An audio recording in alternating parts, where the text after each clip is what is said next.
Alexis Poulain, sans réserve, l'édito.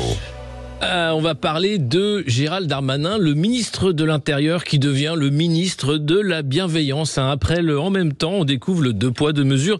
C'est vrai que les manifestants, c'est un peu comme les chasseurs. Il y a les bons et puis il y a les mauvais chasseurs.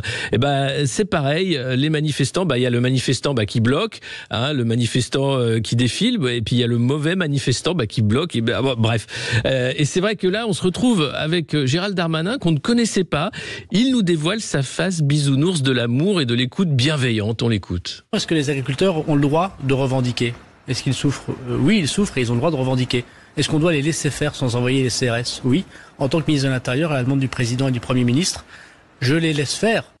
Voilà, le laisser faire. Et c'est vrai, on laisse faire. Le sanglier pendu, ça joue. Les barrages, ça joue aussi. Les canons à lisier, ça joue. Alors c'est vrai qu'on pourrait s'en inspirer pour les futures mobilisations.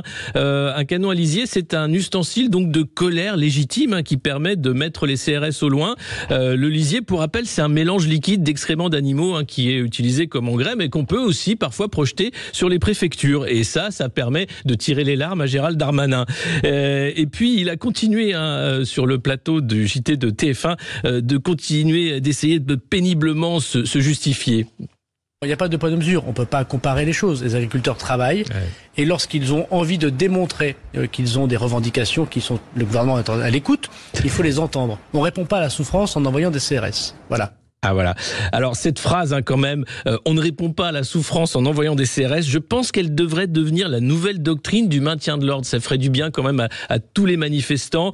Bien sûr, on va penser aux manifestants contre la réforme des retraites, les soignants qui étaient dans la rue, les étudiants qui étaient dans la rue, les militants écolos, les gilets jaunes, les pompiers, les professeurs et tous les militants syndicaux qui ont parfois été traités comme des criminels. Ils vont apprécier cette nouvelle bienveillance qui devient la nouvelle politique finalement du gouvernement d'Emmanuel Macron. Quelle chance d'ailleurs. Sophie Binet, qui est leader de la CGT, souhaite profiter de cet effet d'aubaine. Elle se dit chouette, on va enfin pouvoir faire une manif sans lacrymo. Ça se refuse pas. Elle a immédiatement proposé à la CGT de se joindre au mouvement agricole. Alors, on attend les annonces de Gabriel Attal cet après-midi. Pourra-t-il répondre à cette colère après l'écoute attentive et le respect total du ministère de l'Intérieur et des câlins ?